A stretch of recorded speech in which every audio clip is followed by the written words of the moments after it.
I'm here today with Michael Clay, Special Teams Coordinator for the Eagles. Hi, Michael Clay. How are you doing today?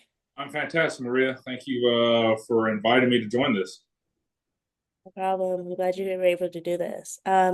Congratulations to the Philadelphia Eagles on winning Super Bowl 59. How was the experience to be involved with the win?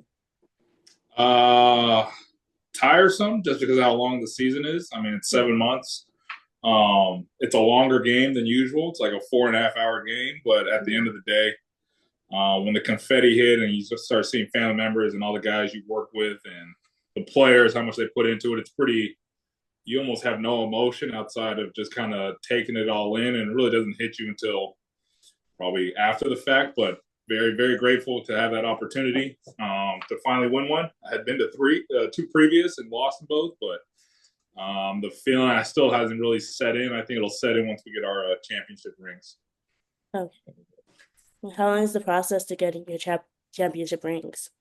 We will get ours June 6th.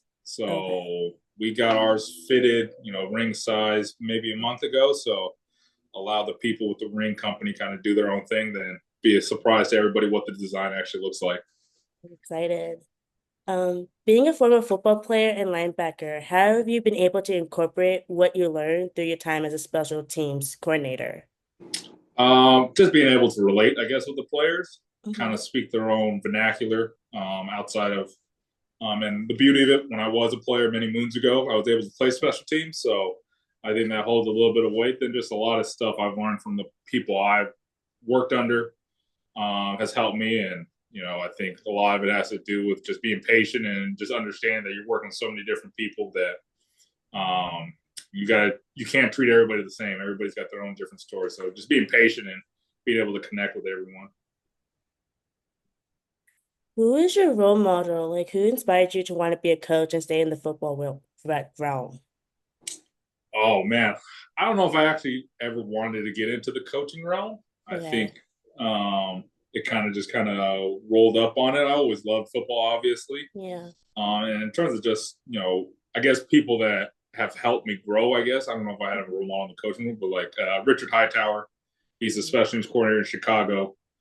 Chip Kelly, he's the offensive coordinator, and he was my coach at the University of Oregon. He's the offensive coordinator at the Vegas Raiders. And Don Pelham, who was my linebacker coach at Oregon, I mean, they kind of instilled what it may take to be a coach. Then, being having the opportunities to do this and make this a career and professional choice, I think it's worked out for me thus far. Like, making those connections through your college days, like how has that impacted you and like in the world that you are right now?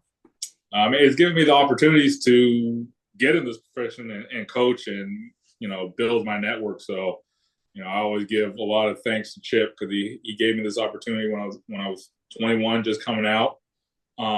But able to do that, but then able to build on it and make connections. Now in the NFL through the coaching ranks, going back to Oregon or seeing the head coach there, Dan Lanning. So just the great thing about the NFL, you have a broad horizon of networking capabilities. How did you get into football? Going to Bellarmine, then Oregon, to the Philadelphia Eagles, and to the 49ers, and then back to the Eagles. Yeah, I mean, growing up, I always loved playing football. Yeah. My dad, he was a high school coach for a long time in San Jose, California, Mount Pleasant.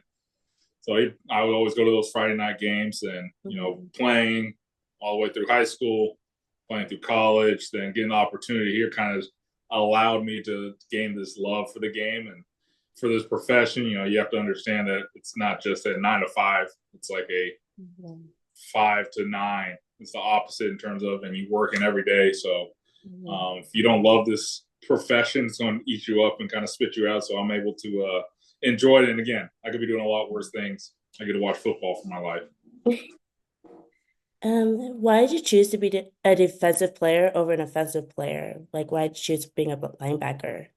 Uh, I think I was just better suited for it. Not that I didn't Okay. have any offensive traits going back to Okay. high school with your brothers and everything, but Mm-hmm. you get to be a little more aggressive, kind of more free willing as a defensive player.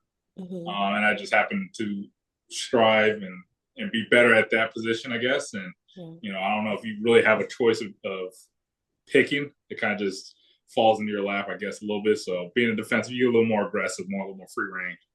Mhm. And you majored in pre-business. How have you incorporated your major into your career? Oh, my major has absolutely nothing with my career now. Yeah. It's just I guess as much as you want to say you want to take your major into your career, Yeah. it's almost like what who you know more than what you know. But Yeah. at least I have my degree, so I guess I got hang on that I do Yeah. have my degree at least. Yeah. And then what would you consider to be your favorite football memory and why? Favorite football memory? It actually goes back to high school in Bellarmine.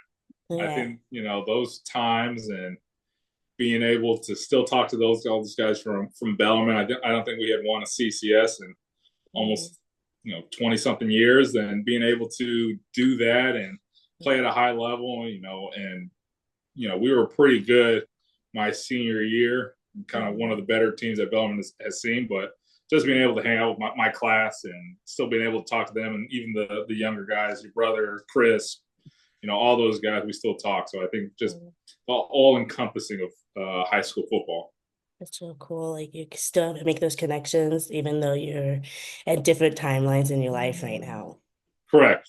15, 16 years from when we graduated, we're still friends, and Yeah. being able to talk to each other is really cool. Yeah. And then I think that's all my questions. Thank you, Michael Clay. It was nice talking to you. And Thanks for having me, Maria. yeah, anytime.